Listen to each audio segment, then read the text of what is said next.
Hey, everybody. Welcome to season 2 of the Unbeatable podcast. Thank you so much for joining us.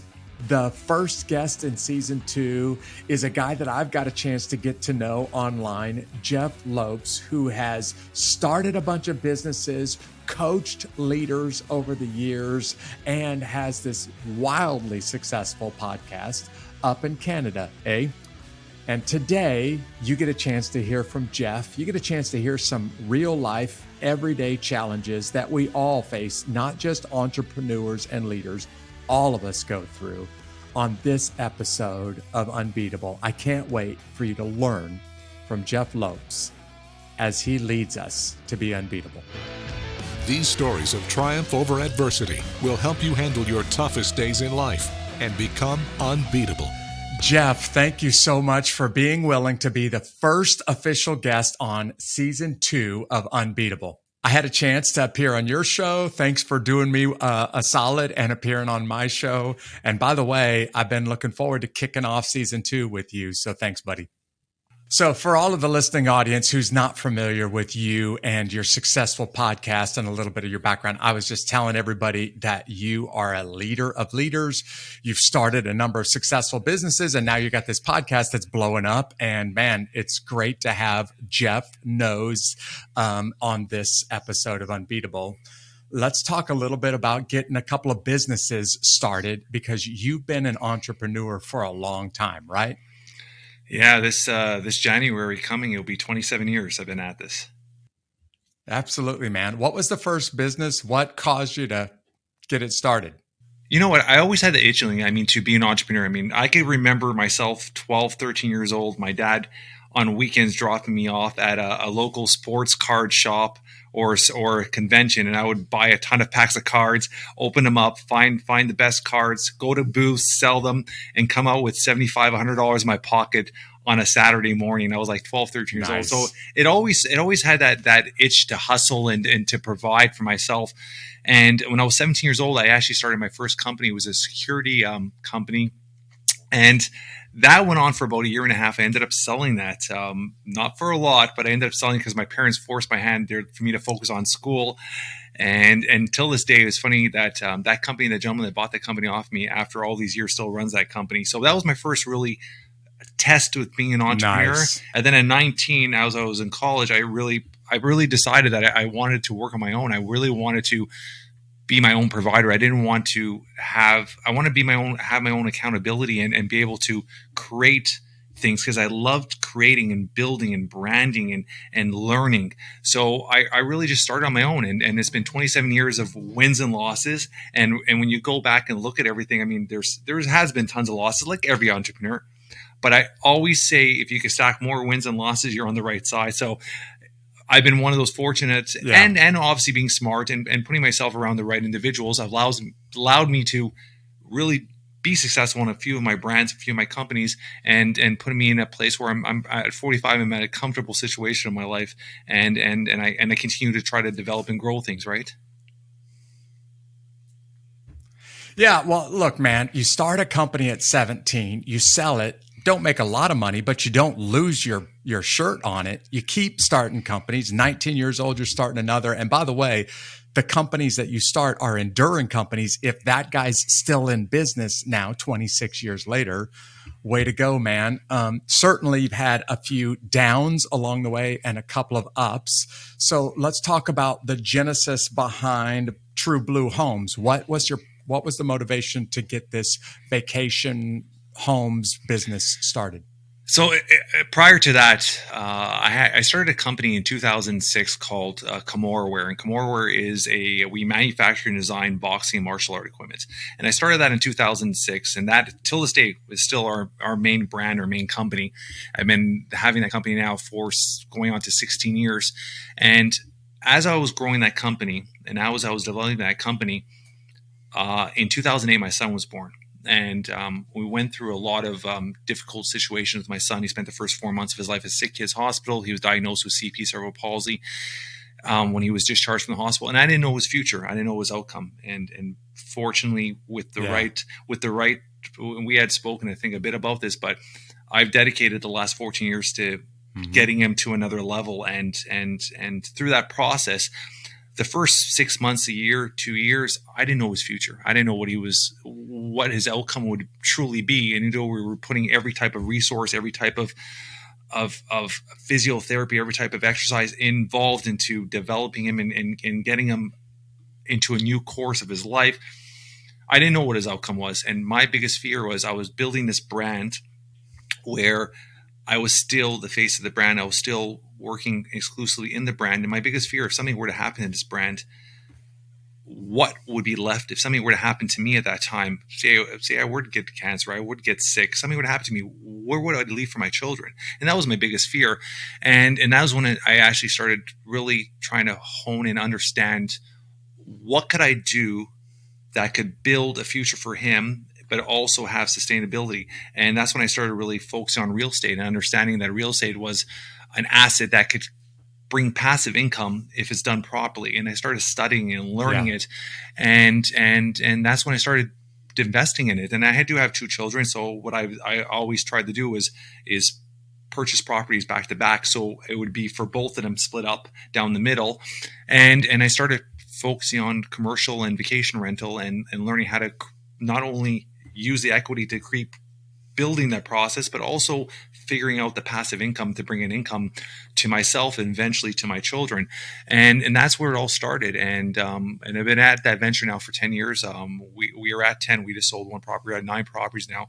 And it's just constantly growing and developing. And it's great because you're seeing your investment grow year to year, but you're also bringing that passive income, which is bringing down the payments and also bringing income in your pocket every single month, which is incredible. So I'm very, very an advocate for teaching and pushing people to focus on real estate as a passive income, especially as in the vacation market, because now with Airbnb and Booking.com, and it's such an incredible investment if it's done properly at the right location, right? Yeah.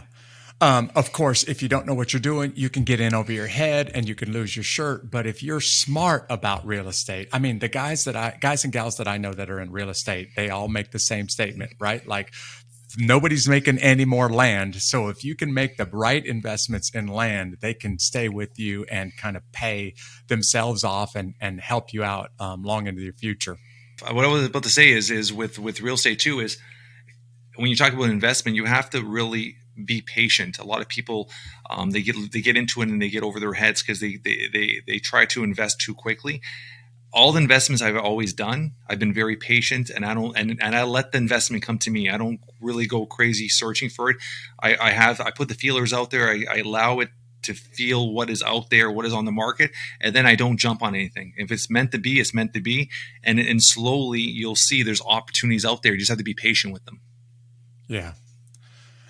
So now let's go back to Comorware for a little bit. So you start this thing and you got a lot of pressure on your shoulders, right? Like you're a provider for your family, not the only provider, but the primary provider. And you've got a son that's born with special needs, which is going to take a lot of time. Tell us about some of the grind those first few years of getting Comorware off the ground. You're essentially trying to build a brand. I mean, anytime you get into a company, you have to understand that there's certain aspects of building a brand. You have to be able to pivot at any moment. And I've always, all the way through all the companies I've ever built and sold in the past, I've always understood that pivoting and exiting at the right time.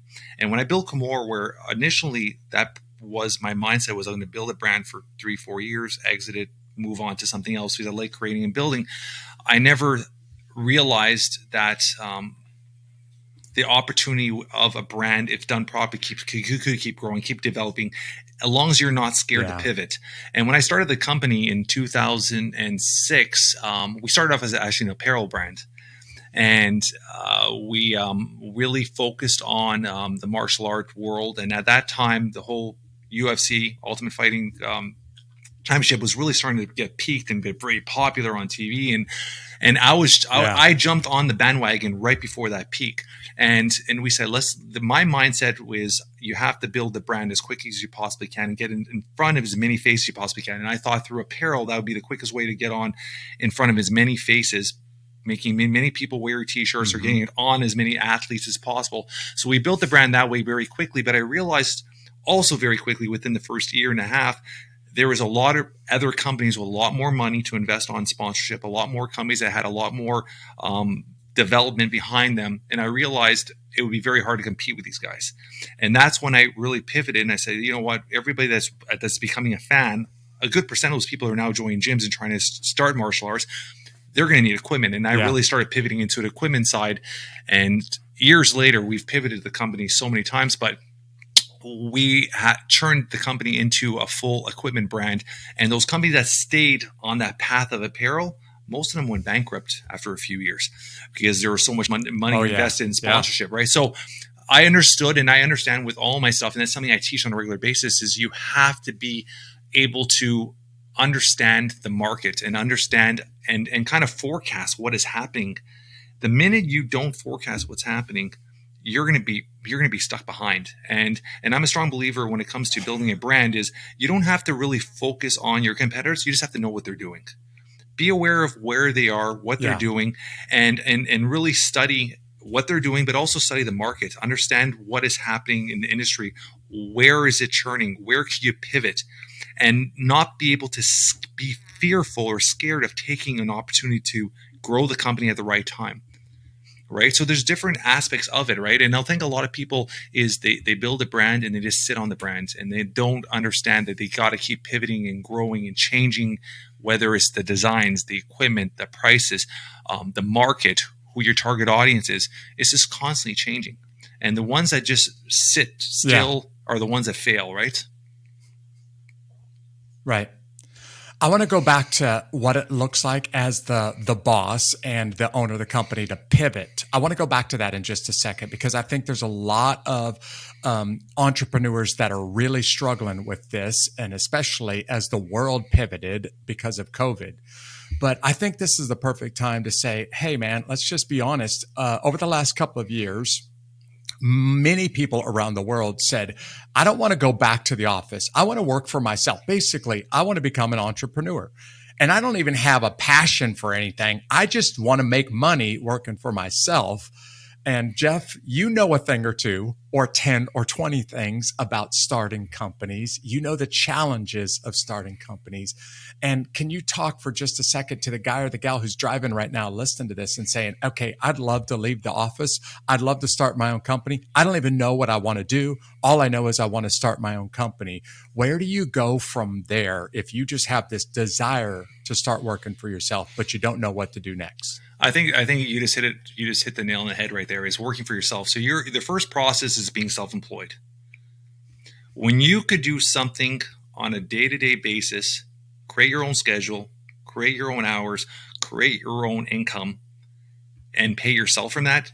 That's the first step of being an entrepreneur, but it's only the first step of being an entrepreneur, because at that point, you're not even an entrepreneur. Yeah. You're self-employed, whether you're a barber, whether you have your own barber shop, whether you're a painter, you're creating something, whether you're creating a product or a service that people are exchanging money for. So at that point, you're self-employed. You're creating income for yourself. And I think that's the first step with most entrepreneurs, is finding something that they have a passion for, whether you're an artist, whether you want to design something, whether you're a barber, whether there's a hairstylist, it could go on and on. But finding a passion that you can now exchange your time for money is the first step of becoming self-employed. Now that you've done that, now you create your own hours. Now you can start creating your own income. And as you start building the brand, which is yourself, when I'm a very strong believer in building yourself as a brand, because I think about 5-10 years ago, I was one of those entrepreneurs, like most, where when I built a brand, I didn't want to be the face of the brand. I always had that mindset. If I ever had to exit out the company, I don't want to be attached to it.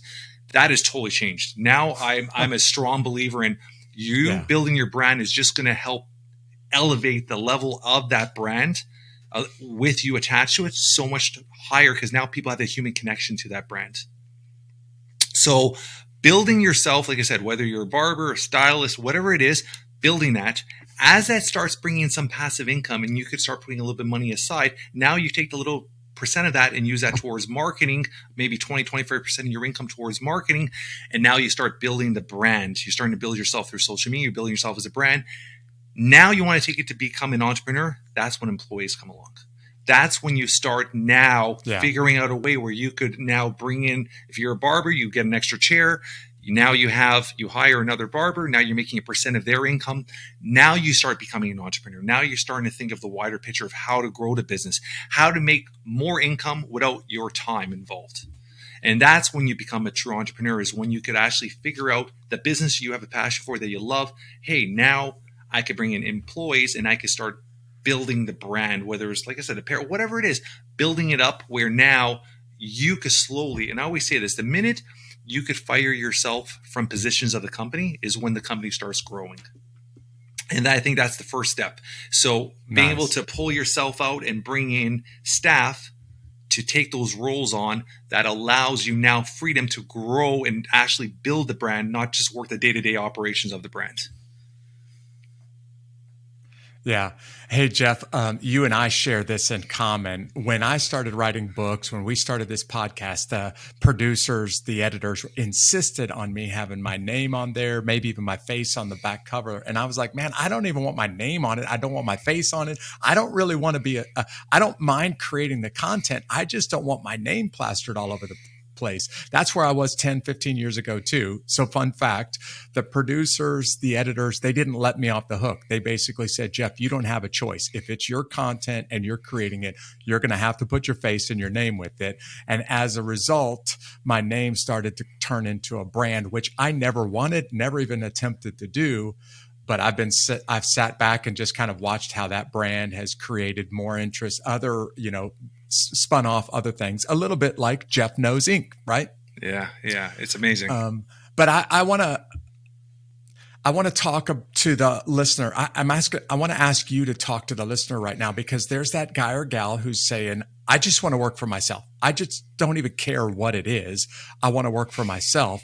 And then there's a whole different type of listener who says, I got this passion and I don't get a chance to do it in my day-to-day job. And if I could leave my day-to-day job and make a living doing what I'm passionate about, I would do that in a second. So, right, you have two very different kinds of people here that want to start their own business.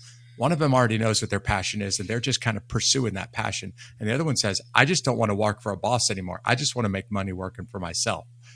And then there's this moment where you start an endeavor. Maybe it's just you doing something that you care about, or just you working for yourself. And then it gets hard.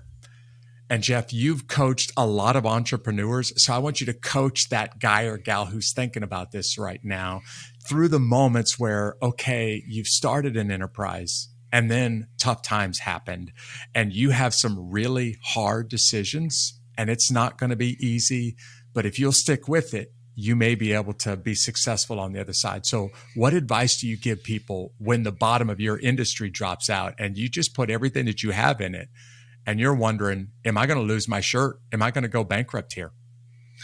I think the biggest issue with entrepreneurs is that mindset where it's almost like they're the provider. I could do it all on my own. I could do everything on my own. I could figure this out on my own. And I think that's the wrong mindset. I think every single industry, Jeff, there is going to be successes and there is going to be failures. Now, you could be one of those entrepreneurs where I'm going to figure it out on my own. And you might figure it out on your own. You might be able to figure it out in a year. You might take 2 years. You might figure it out in 6 months.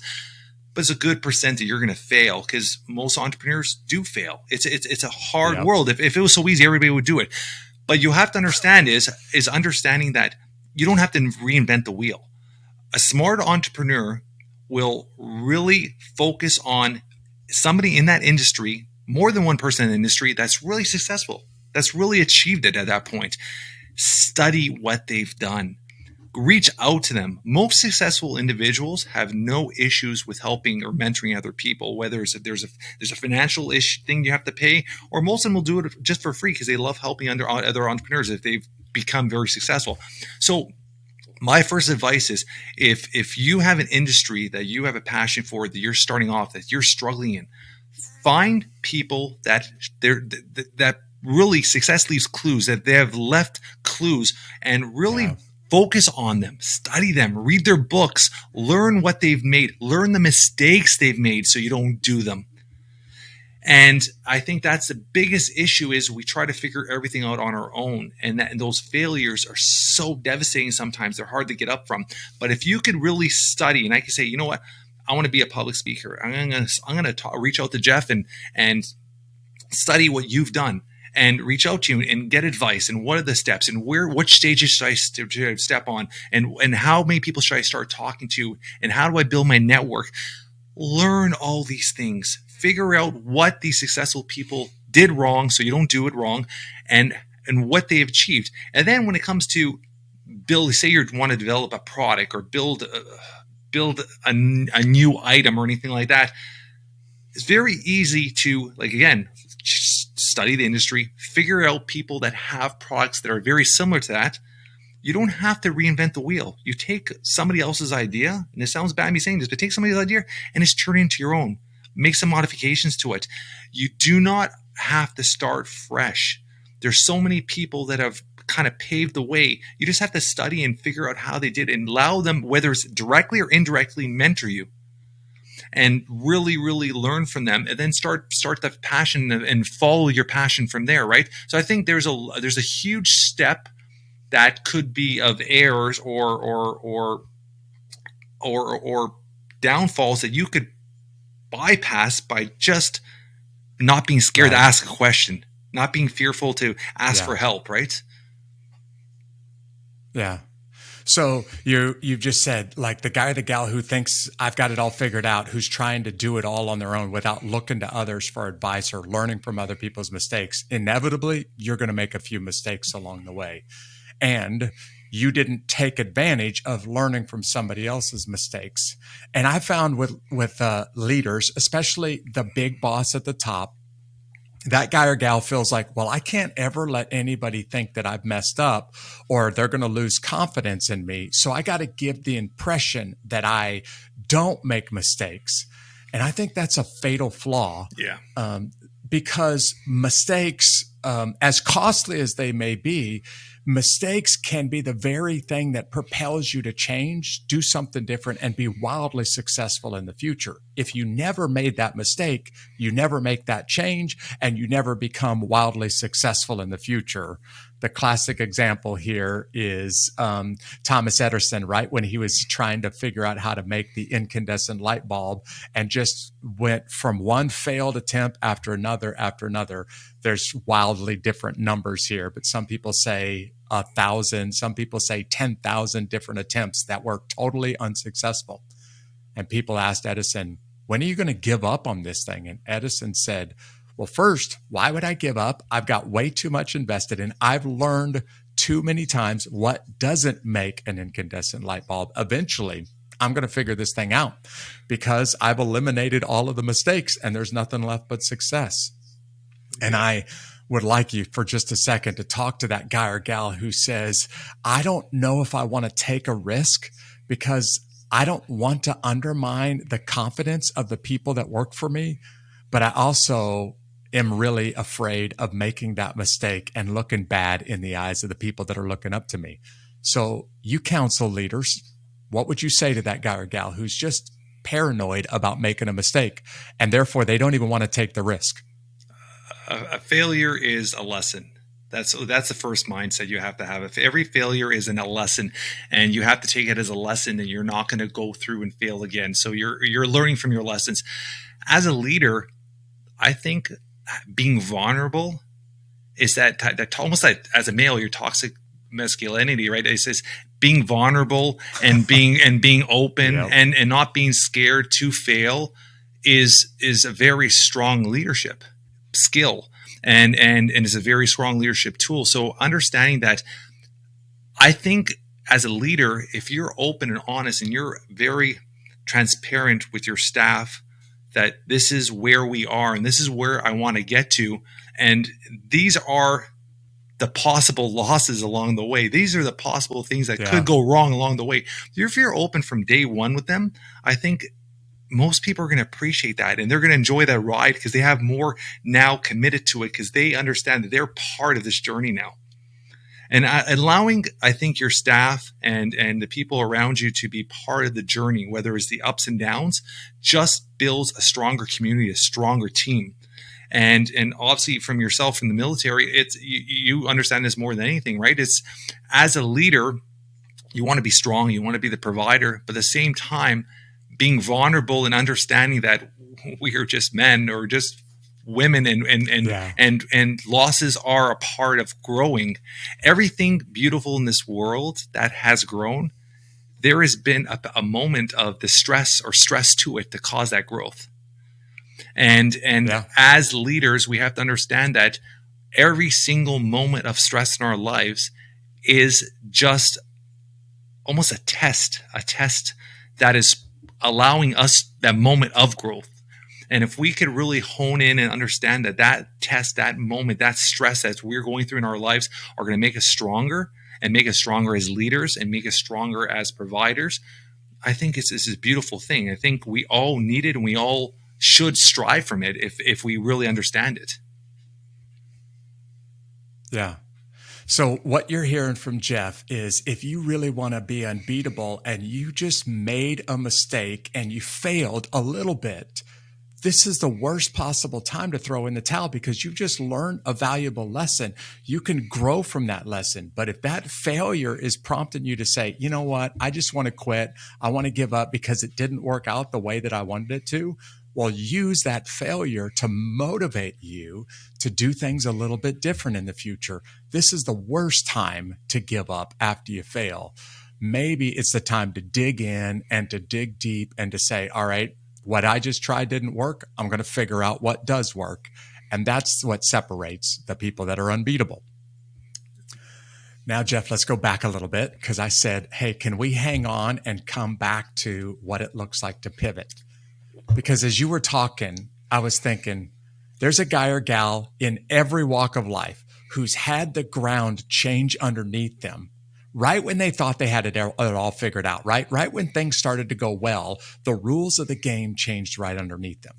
And I'm not just talking about business now. I'm talking about a person that's been married for 15 or 25 years, and then all of a sudden something happened and life just changed radically underneath me. Or a child, something happened with your child, and man, my family just changed, or my finances just changed, or I went to the doctor, right? And I got a report back from a biopsy, and the report was not good, and the whole world just shifted underneath my feet.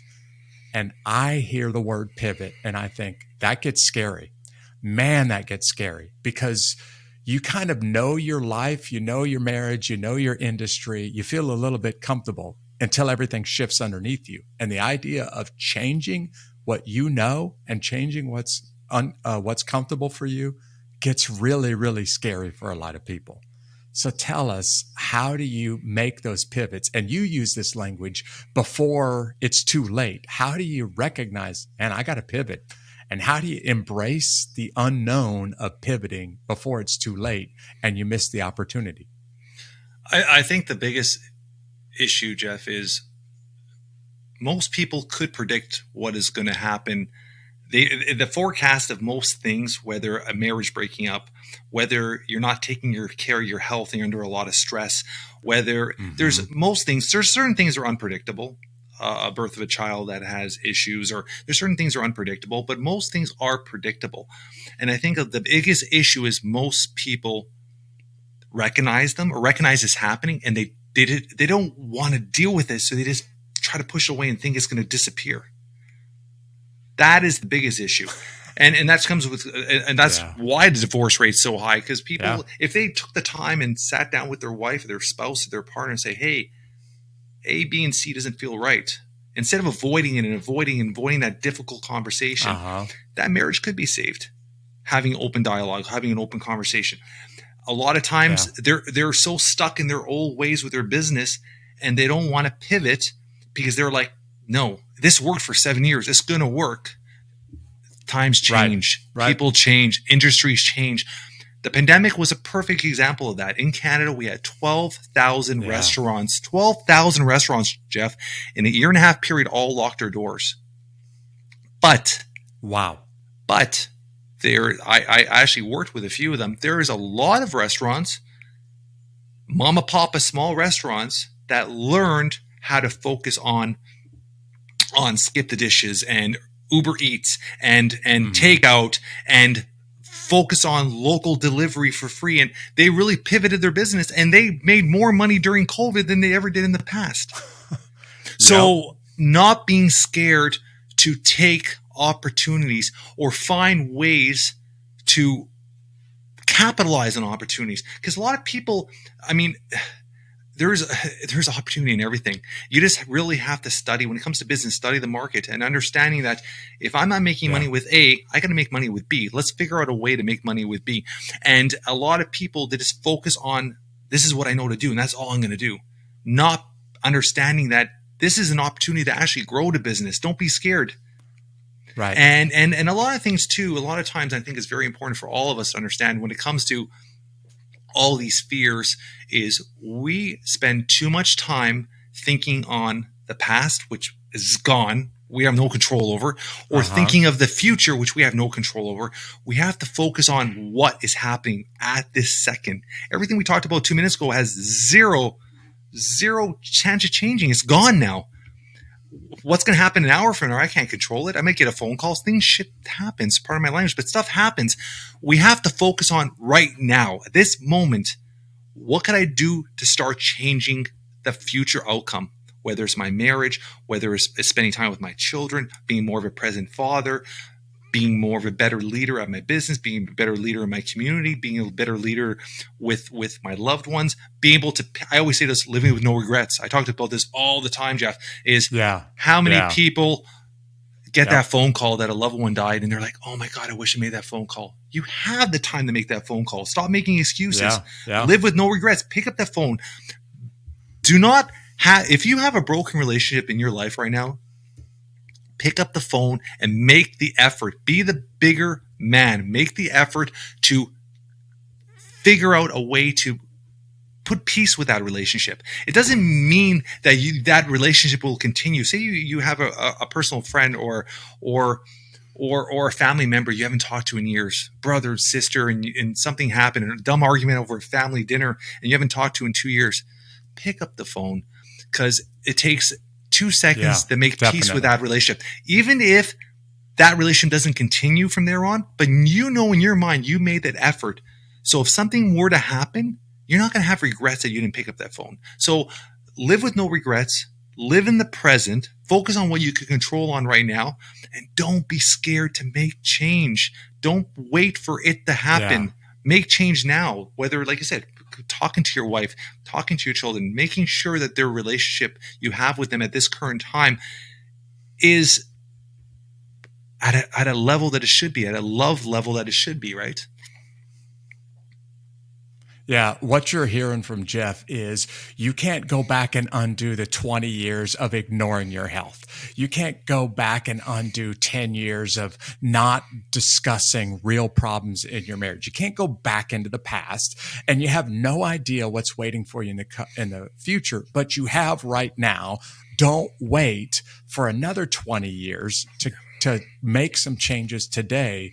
And then you don't have to sit back and say, I wish I would have done something when there was still a chance to do something, but now it's too late. Make the change. As scary as they might be, just go ahead and make those changes in your personal life as well as in your professional life. Man, Jeff, this is great advice. I can't help but think you're a guy who's got a lot on your plate. And you're starting businesses, and businesses, when you start a business, it takes every ounce of energy and all of your time. You've got a family, you've got children who have some pretty significant needs. And I know people are driving right now listening to this episode and saying, how did he do it? How did he balance, hate that word, but how did he find time for his family and not lose his business? How did he find time for his business and not lose his family? And I know people are asking that question because I have been asked that question personally, maybe 1,000 times. So how did you do it, man? How did you start the business and not lose your family in the process? I'm going to say one thing first is the word balance is a lot of people push away for, especially entrepreneurs. They say you get massive entrepreneurs like Gary Vee and world-class entrepreneurs say you can't have balance between family and business. And I think that's that's a hunk of bull. You could have balance. And how you have balance is really learning how to hone and focus and study your own schedule. It sounds crazy when I say this, but I put in my schedule time with my wife. I put in my schedule time with my kids, whether it's sporting events, whether it's going to the gym with them. It's in my schedule. I know today from this time to this time, I'm going to be with my children. From this time to this time, I'm going to go for a walk with my wife. It's intentionally putting these things in and calling them your non-negotiables. These non-negotiable things have to be in your schedule. Everything else is built around it. So you sit down and really figure out, grab a piece of paper and write in my life, what is non-negotiable? My health, working out, my relation with my wife, spending time with my wife, even if it's half an hour. It's finding the intentional time that are non-negotiables, putting in your schedule. And once you're there, it's better to being 30 minutes present. Turn off your phone, being present with your kids, than spending 2 hours and not being present, be on your phone just because they're at the playground or at a sporting event and you're not giving them any attention. You're not being present. I'd rather you give them 30 minutes of pure intention and pure being present. Is a lot more of a memory to them than actually spending time on your phone, just going for a walk or going for things. So being present, learning how to be present, and really being intentional that these are your non-negotiables in your life. And everything else comes along. If you really want to start a business, you really want to understand that it is a solid sacrifice. It's the word sacrifice. If I have to work, if my kids go to bed and I got to work from 10 till 2 in the morning, then suck it up and work. If you really want something, you're going to put the effort and time into it. There's days I've worked 18, 20 hours.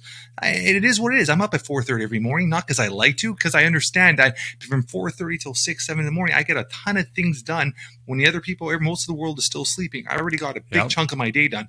And it's intentionally knowing that now when I finish my work, I could go home and be able to spend time with my kids, go to the gym with my kids, be able to every single night when their kids go to bed, going for a nice long walk with my wife and having a good open conversation every night. Monday to Friday, we have a walk every night. And that's our time to talk and heal and understand what is going on with our lives. So intentionally putting these things in your schedule, creating these non-negotiables, no matter what. I'm with my kid from 3 to 4. Somebody calls and say, hey, Jeff, I got a great opportunity to be on a podcast. It is what it is. It's these non-negotiables. If you really want me on your show, you'll figure another time to put me on your show.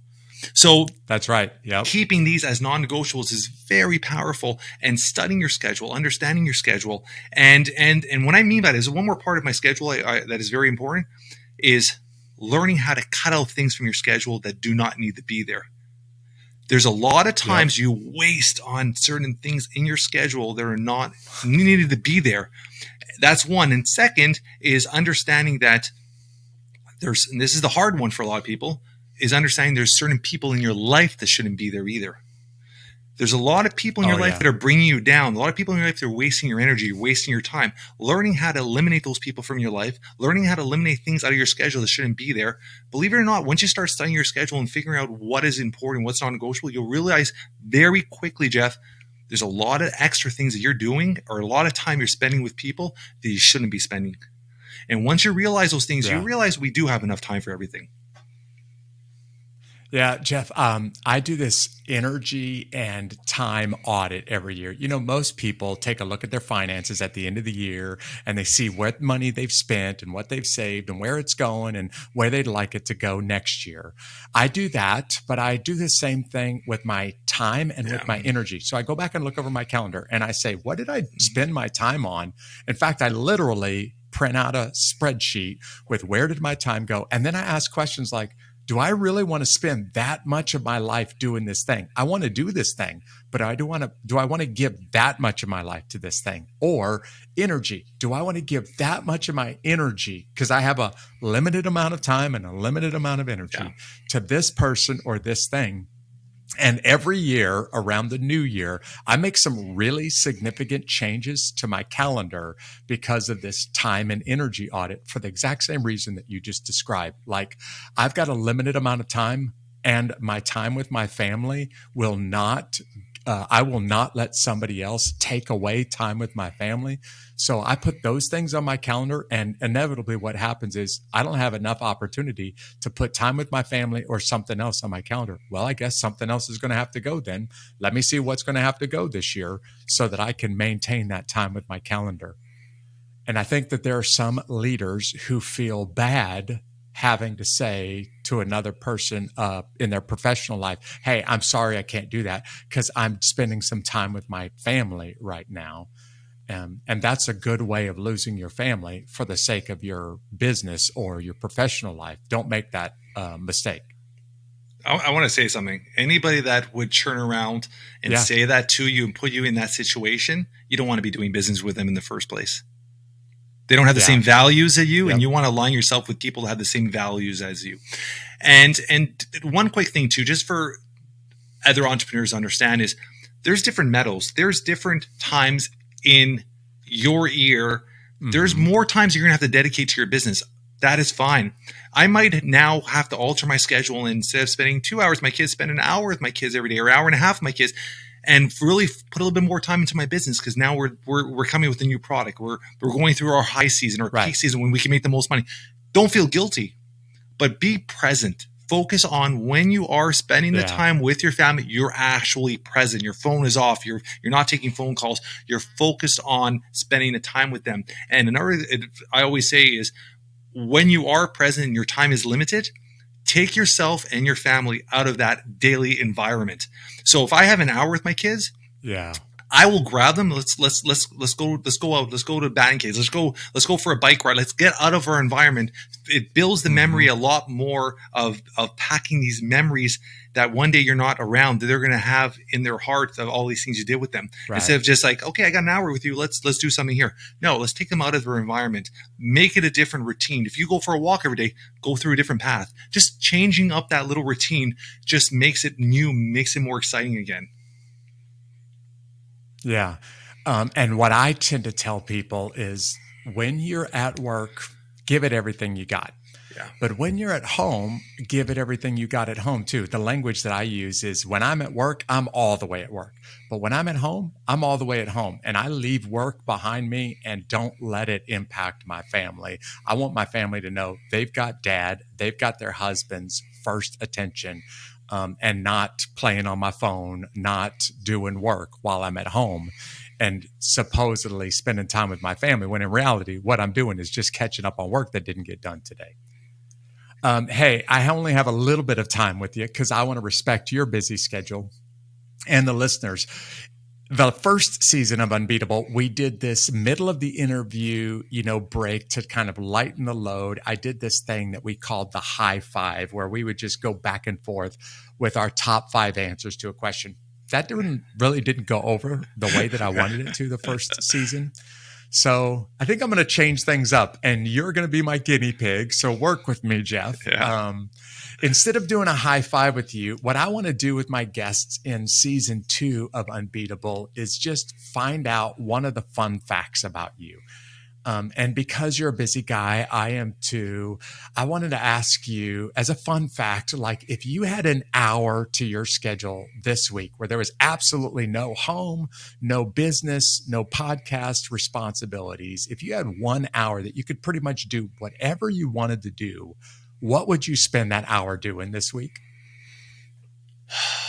I mean, I'm a big baseball guy, so put me in front of a baseball game all day long. I can watch baseball. All right. So Nice. that has to be it. But at the same time, too, I've been working on since I was 16. Like, I find this unbelievably stress relief, this enjoyment of just doing physical activity, whether you're going for a light bike ride or a hike or hitting the gym. Like, a lot of people put it part of their schedule for their benefit. To me, it's if I don't do it, I feel like something's missing out of me. So physical activity is a huge part as well. So if I have an hour extra, I would probably do something maybe outdoor, something activity wise as well, right? All right. And listen to a baseball game while you're doing it, right? Knock out 2 birds with 1 stone. There you go. Hey, man. Excuse me. Thank you for being the first guest on season 2. There's a lot of things that you're doing, and you're doing really, really well. And if people want to know more about you, if they want to know more about the Jeff Knows show, if they want to know more about you personally, how do they find you? Yeah, you could. I mean, I'm on all the social media platforms, primarily on IG, Instagram. That's where I spend most of the time, and it's just. It's just at Jeff Lopes, JEFFLOPES. And the podcast you listen on any platform is Jeff Knows Inc. Podcast on any platform, YouTube.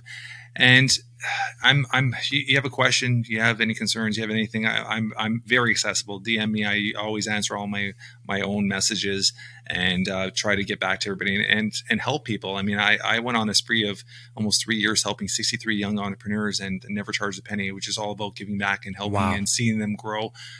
And I like helping out. And I want to just add one little thing that it's been in the back of my head. And we were talking about it 2 seconds. I want to add this in here. And I was going to ask you this, but one thing is, and you had mentioned, when you get home, you separate work and family time.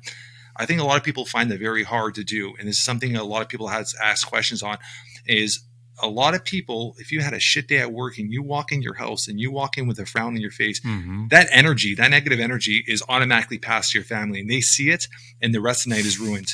So learning how to reset yourself, whether you got cut off in traffic, somebody upset you at the grocery store, on your way home, when you're parked in that driveway, I always tell, and I've been doing this for years, take 2-3 minutes before you walk in your house, think of the day, put it behind you, take a deep breath, sometimes even count to 5, whatever it is that you need to do to reset yourself. Walk in that front door, even if you had a shit day, walk in the front door with a big smile and a big hug to your family. And all of a sudden, their energy is going to put you in a positive energy and you're going to have a wonderful night. So never bring the negativity into the home because it ain't going to leave once it starts. So just learning how to separate that. And sometimes it takes a little reset. That's fine. Take a little 5 minutes, 3 minutes in the car. Just reset yourself. It's going to make a way better family life that you will stop bringing your problems home from the office. As an entrepreneur, we always have ups and down days, right? Yeah, that's great advice.